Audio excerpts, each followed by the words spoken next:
Mwaramutse, reka nk'uko bisanzwe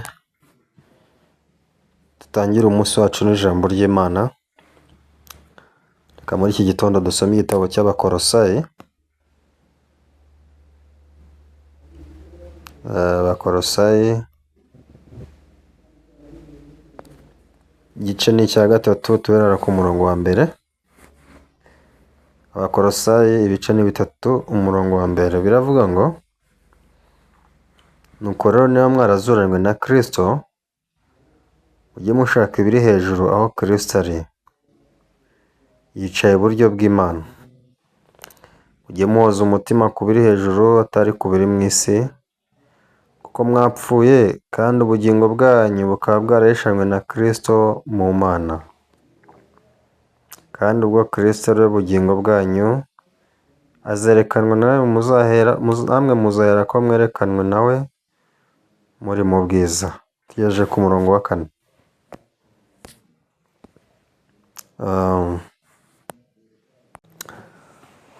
Iyo dusomye igitabo cy'Itangiriro, duhereye mu bice bibiri, tubona ari bwo umuntu yabayeho, ubwo Imana yaremaga umuntu. Ariko nanone dusomye igitabo cy'Itangiriro ibice bitatu, tubona ari bwo umuntu yapfuye mu maso y'Imana.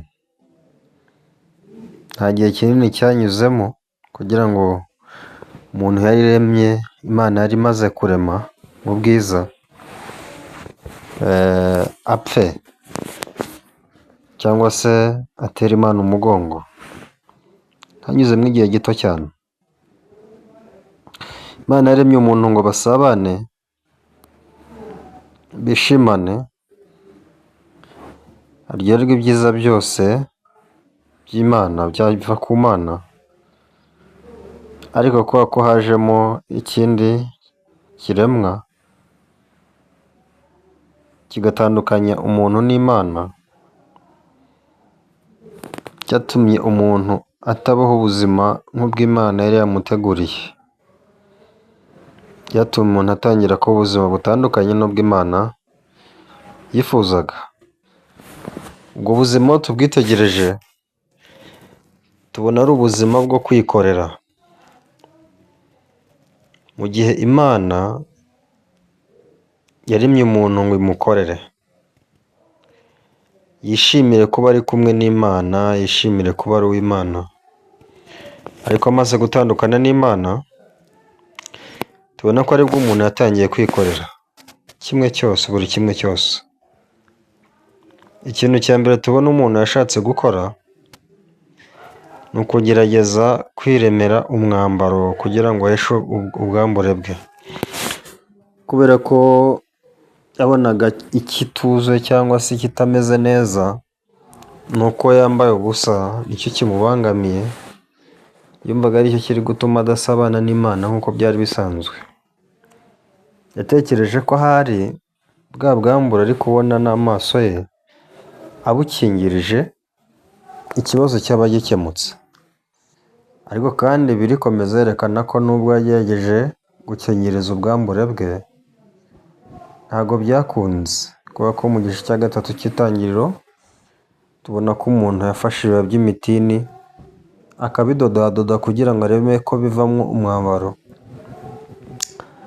Ariko icyerekana ko bitigeze bikunda ngo bimukingirize, ni uko n'ubundi muri iki gice cya gatatu aribwo tubona Imana yo ubwayo ariyo yahagobotse ikamuremera umwambaro w'uruhu, ikawumwambika.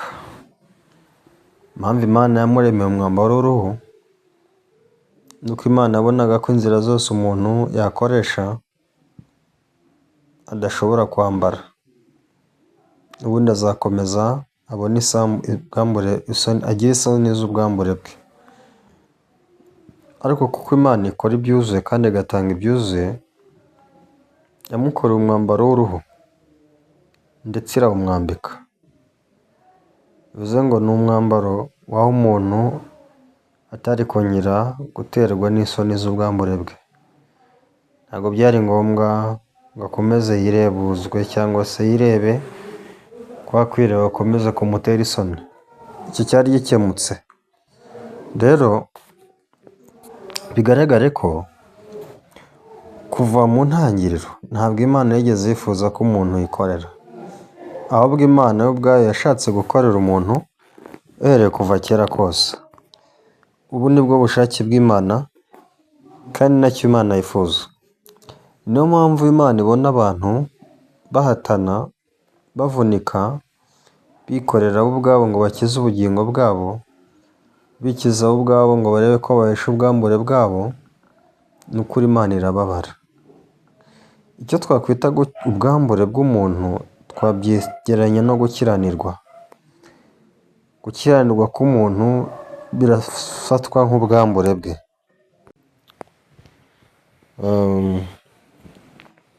Impamvu ubwambure bwa Adamu bwagereranywa no gukiranirwa, ni uko Adamu yarebaga ubwambure bwe yumvaga bumuteye isoni, kandi nanone agatinya kwegera Imana n'ubwo bwambure. Niko n'uyu munsi bimeze, iyo abantu bareba ubwambure bwabo bumva batajya aho Imana iri, bakumva batayegera, yewe bakumva itanabakira. Rero Adamu yarwanye cyane no kugira ngo atwikire ubwambure bwe, kugira ngo yumve atuje mu mutima. N'uyu munsi abantu niko bagerageza gutwikira ubwambure bwabo, kugira ngo bumve mu mitima yabo batuje, kandi bafite icyizere cy'uko Imana ishobora kubemera, ndetse bakumva ko bagize n'icyo bayisaba batwikira ubwambure bwabo, Imana yabumva kandi ikakibaha, ikabasubiza. N'ubundi mu gihe ubwambure bwabo bukigaragara bumva icyo basaba Imana ntiyakibaha, niyo bayisenga ntiyabumva, yewe nubwo bayisanga ntabwo ishobora kubakira. Niyo mpamvu usanga abantu bahangana cyane no gutwikira ubwambure bwabo. Mu yandi magambo, iyo abantu birebye babona hari ibyo bakora bibi, babona atari abantu beza bakwiriye imbere y'Imana, babona atari abera, babona badatunganye mu ngeso n'imico yabo, mu myifatire. Niyo mpamvu barwana no kugira ngo ibyo bihinduke, haba mu mico no mu myifatire bahinduke. Hari amategeko Imana yatanze, aho ngaho niyo abantu bireberamo, ikamera nk'indorerwamo yo kwireberamo, ikamera nk'igipimo bipimiramo. Rero iyo abantu birebeye mu ndorerwamo y'amategeko, igihe cyose basanga babura byinshi kugira ngo batunganire Imana. Nta munsi n'umwe umuntu arebera mu mategeko ngo abone yose yarayubahirije. Abona binyuze mu mategeko rwose ni umuntu utunganiye Imana. Babona igihe cyose hari ibyo babura, Ibyo babona babura rero bituma baguma kure cyane y'Imana, bakumva ko bo n'Imana rwose badashobora guhura, badashobora gusabana, bakumva badatuje mu mitima yabo. Niyo mpamvu abantu batagira amahwemo, babura amahwemo mu mitima yabo, ahubwo bahora bashakisha ukuntu icyo cyuho kiri hagati aho ngaho bakimaramo. Niyo mpamvu bamwe barara ijoro basenga, babaza imibiri yabo, kugira ngo Imana irebe ako kababaro, nireba ako kababaro wenda ibagirire imbabazi.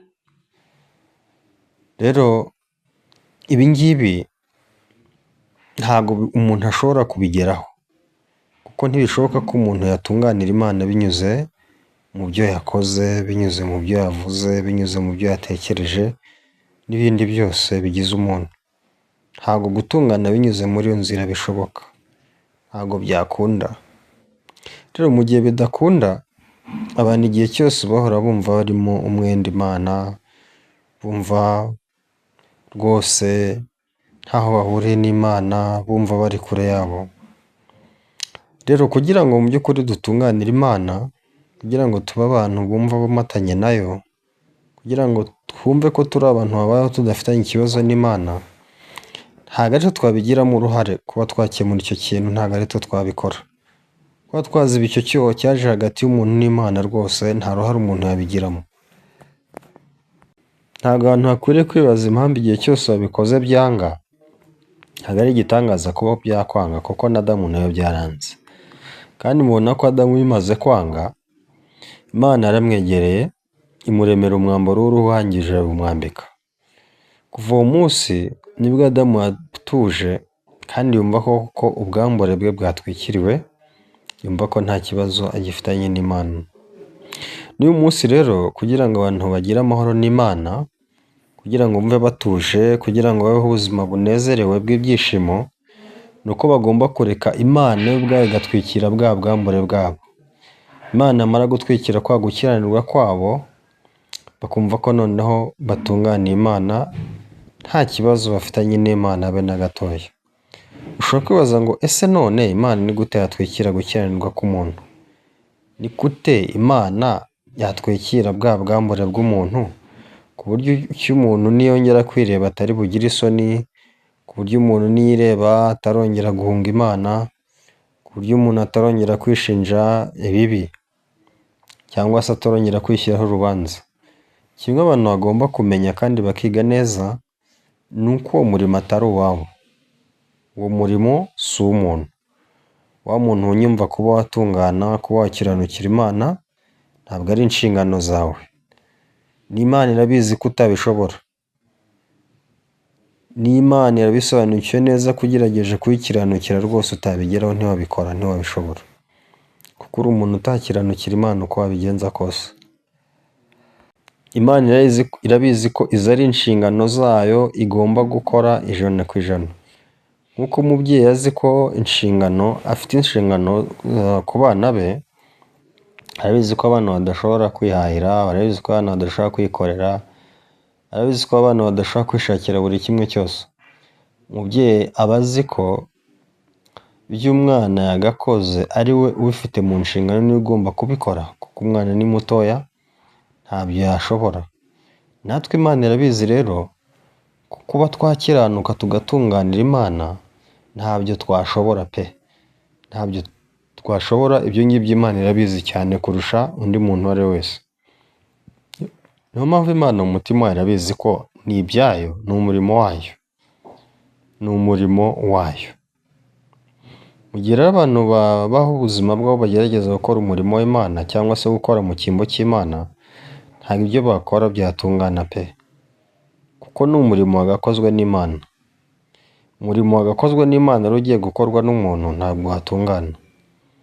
Niyo mpamvu rero buri muntu wese aho ari, aho ava akagera, Imana ishaka kumukorera ibyo yagakoze. Imana ishaka gufata inshingano ze yagakoze, yo ubwayo ikazikora. Imana yamara kuzikora ikavuga ngo wa muntu uratunganye, wa muntu urakiranuka, wa muntu urera. Imana yabikoze muri ubu buryo ubwo yatumaga Yesu Kristo aza mu isi kugira ngo apfire ibyaha by'abantu. Yesu yaraje arapfa, arahambwa. Igishimishije kurusha ibindi ni uko yapfuye yazutse. Rero ntabwo tuvuga Kristo wapfuye gusa, ahubwo tuvuga Kristo wapfuye kandi akanazuka. Iyo tuba tuvuga Kristo wapfuye gusa nta mbaraga biba bifite. Nta n'icyo byamarira umuntu, byaguma ari amateka gusa, wenda ko habayeho umugabo witwa Yesu akaza mu isi agapfa. Ariko iyo tuvuga ibya Yesu twerekana umuzuko we, kuko birawuhamya. Kuzuka kwa Yesu ni igisobanuro gikomeye cyane. Kuzuka kwa Yesu ni ikintu gikomeye cyane amahanga yose agomba kumva kandi akamenya ndetse agatitizwa nacyo. Kuzuka kwa Yesu bivuze ngo inyoko muntu yose aho iva ikagera iracunguwe. Kuvuka kwa Yesu bivuze ngo ntabwo umuntu uwo ari we wese akirimbuwe n'ibyaha bye. Kuko byari bigaragaye ko Yesu atuboneye intsinzi twese aho tuva tukagera. Iyo ntsinzi ni ukuvuga ngo twese turi abana b'Imana, twese tubaye abakiranutsi, nta ruhare n'uru na ruto twabigizemo, nta murimo na mutoya twakoze. Icyo abantu Imana ibasaba gusa ni ukwizera ibyo babwira ko ari ukuri. Ni ukwizera ko ayo makuru ariyo. Yesu yarapfuye, isi yose aho iva ikagera, ari umuto ari umukuru, bababoneye impongano y'ibyaha. None ushobora kwibaza ngo niba Yesu Kristo yarapfuye kandi akabonera abantu impongano y'ibyaha byabo, abantu bakwiye kwitwara bate? Abantu babyumve bate? Abantu bifate bate? Niyo mpamvu twasomye hano mu gitabo cy'Abakolosayi, ibice bitatu uhereye ku murongo wa mbere kugeza ku wa gatatu biravuga ngo nuko rero niba mwarazuranywe na Kristo, wa muzuko navugaga, niba mwarazuranywe na Kristo mujye mushaka ibiri hejuru aho Kristo ari yicaye iburyo bw'Imana. Hano biravuga ngo mujye muhoza amaso hejuru, amaso muzamushaka ibiri hejuru aho Kristo ari, mujye muhoza amaso y'umutima ku biri hejuru atari ku biri mu isi. Iri ni ibanga rikomeye cyane Imana ishaka kutwigisha tukamenya. Hano biri kuvuga ngo ubutunzi bwanyu ahantu buri ntiburi hano, ahubwo ubutunzi butagereranywa bwanyu ahantu buri mu ijuru. Rero niba ubutunzi bwanyu buri mu ijuru aribwo bugingo buhoraho bwanyu, niba ubutunzi bwanyu buri mu ijuru mujye muhoza amaso y'imitima yanyu ku biri hejuru. Kuko ibiri hejuru nibyo bifite agaciro atari ku biri mu isi.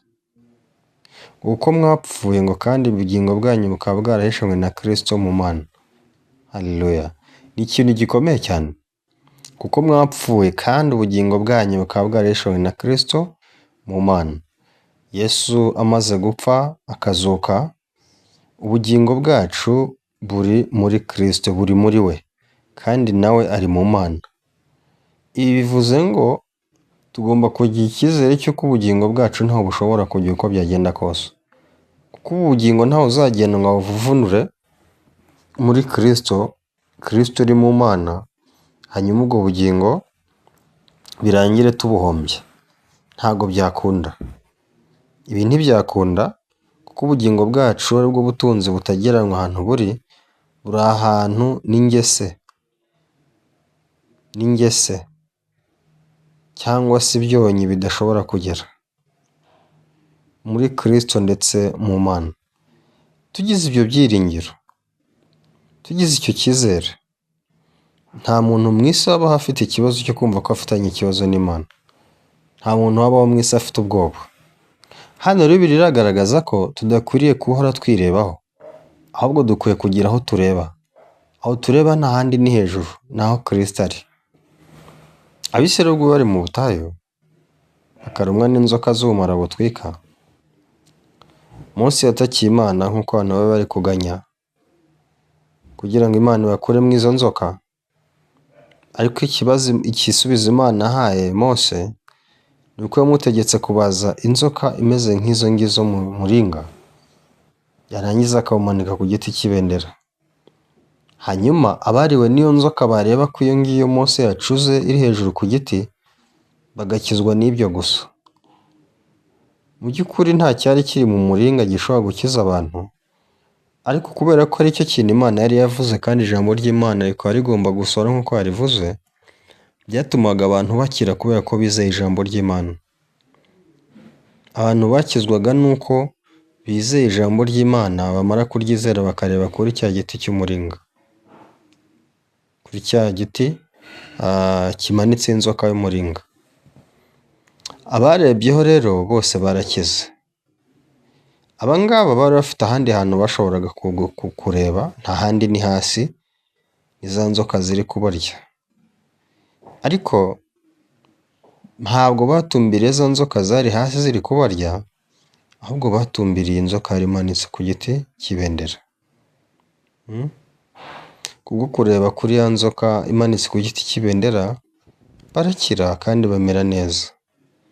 Abatararebyeyo bakomeje kurwana na za nzoka, bagakomeza kurwana nazo nk'uko uyu munsi abantu banga kureba Kristo ku musaraba, kandi ku musaraba ariho yashoreje umurimo wo kudukiza ibyaha byacu, ahubwo bagakomeza bakireba, bakareba ibyo bakora, bakareba uko babayeho, bakareba ibyo bavuze, bakareba ibyo batekereje, bakomeza kureba ku biri mu isi.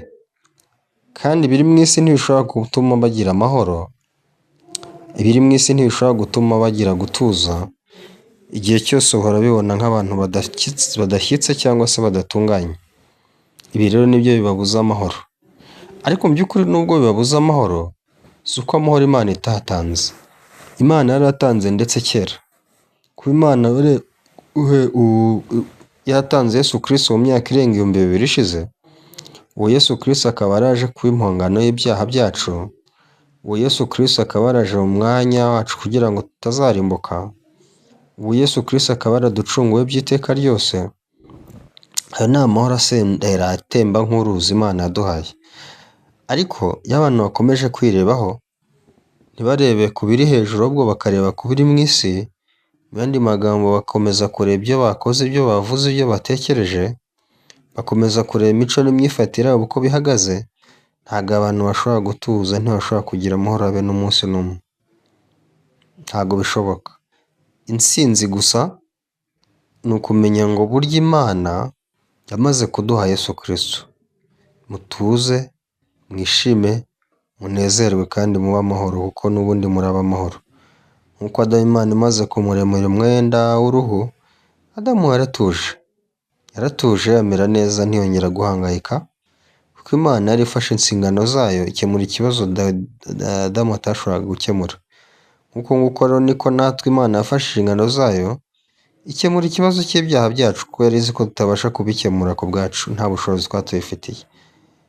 Rero mureke duhoze amaso y'imitima yacu ku biri hejuru aho Kristo ari, atari ku biri mu isi. Nitwita ku byaha biri mu isi tuzabura amahoro, ariko kandi nitwita kuri Kristo uri mu ijuru utubikiye ubugingo bwacu, tuzagira amahoro kandi tuzanezerwa. Ariko nitwita ku byaha byo mu isi nta mahoro tuzagira, tuzahorana umutima uhagaze, tuzahora igisobanuro kidahagije cy'Imana iri cyo, tuzahorana urujijo rudashira kubera ko twanze kwitegereza umwana w'Imana. Reka dusoreze aha ngaha kubera umwanya, ndasenga. Mwari kumwe na Pastor Edimo, reka Imana iduhe umugisha.